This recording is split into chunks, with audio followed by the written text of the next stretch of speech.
Hi friends, welcome to LSM Vlogs. இன்னைக்கு என்னன்னு பார்த்தீங்கன்னா தீபாவளிக்கு வாங்கின குலோப் ஜாமுன் பாக்கெட் இருந்துச்சு. ரெண்டு வாங்கினேன், பை ஒன் கெட் ஒன் தானே. ரெண்டு வாங்கினதில் ஒன்று தான் செஞ்சது தீபாவளிக்கு. ஏன்னா ஸ்வீட் யாருமே ரொம்ப விரும்பி சாப்பிட மாட்டாங்க. சரி, இன்னொரு பேக்கெட் எடுத்து வச்சுருந்தேன். அது பாப்பா கேட்டுகிட்டே இருந்தா, சரி செஞ்சு கொடுக்கலாமேன்னு சொல்லிட்டு நான் வரும்போதே எடுத்துகிட்டு வந்துட்டேன். சரி அங்கேயே செய்யலாம்னு நினச்சேன், டைம் இல்லை, சரி இங்கே செய்வோமே அப்படின்னு சொல்லிட்டு. பார்த்திங்கன்னா நல்லா குட்டி குட்டி உருண்டையாக தான் எடுத்திருக்கேன். இந்த டைம் கொஞ்சம் பெரிய உருண்டையாக இல்லாமல் குட்டி குட்டி உருண்டையாக எடுத்திருக்கேன். இது எல்லாமே உருண்டை பிடிச்சாச்சு. இது ஆல்ரெடி நான் வீடியோ போட்டிருக்கேன், போய் பாருங்கள் எப்படி செய்கிறதுன்னு. இப்போ பாகு காய்ச்ச போகிறேன்.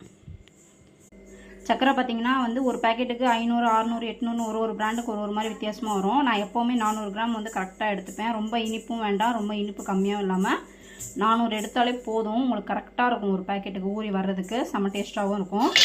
இப்போ நம்ம இதை போட்டுக்கலாம் பாருங்கள்.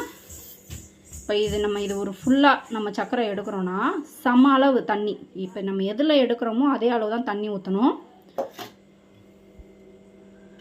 தண்ணி பாருங்கள், சம அளவு எடுத்து இப்போ இதில் கூட ஆட் பண்ணிக்கலாம்.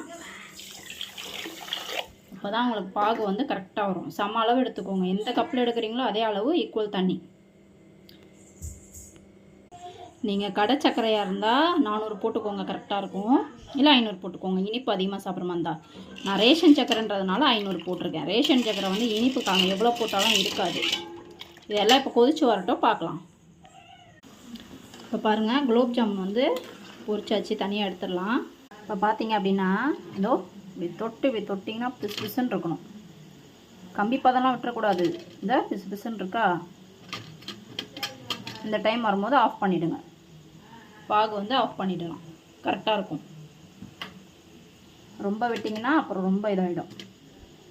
பிசு பிசுன்னு வந்துடுச்சு. ஆஃப் பண்ணிவிட்டு கொஞ்சம் சூடாகணுன்னே நம்ம பொரிச்சு வச்சுருக்க குலோப் ஜாமுனை அதில் ஆட் பண்ணிடலாம்.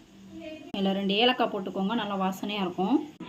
இப்போ பார்த்தீங்கன்னா பொரிச்சு எடுத்ததை பாகில் ஆட் பண்ணிக்கலாம். சூடாகவே ஆட் பண்ணிக்கோங்க, ரெண்டுமே சமமான சூட்டில் இருக்கட்டும். அவ்வளோதான்.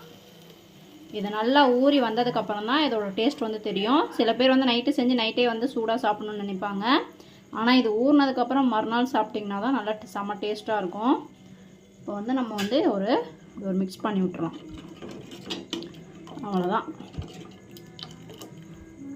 ஒரு சிலர் ரொம்ப வெள்ளை வெள்ளையாக எடுப்பாங்க, ஒரு சிலர் கொஞ்சம் ப்ரௌனாக எடுப்பாங்க. இந்த கலரில் எடுத்தால் இன்னும் நல்லா டேஸ்ட்டாக இருக்கும். நீங்களும் இந்த மாதிரி ட்ரை பண்ணி பாருங்கள். சூப்பராக குலோப் ஜாமுன் ரொம்ப பர்ஃபெக்டாக சூப்பராக வரும். வீடியோ பிடிச்சிருந்தது அப்படின்னா லைக் பண்ணுங்கள், ஷேர் பண்ணுங்கள், சப்ஸ்கிரைப் பண்ணுங்கள். பக்கத்தில் இருக்க பெல் பட்டனை கிளிக் பண்ணிக்கோங்க. நாளைக்கு இது எப்படி ஊறி இருக்குன்றதை நான் காட்டுறேன். தேங்க்யூ.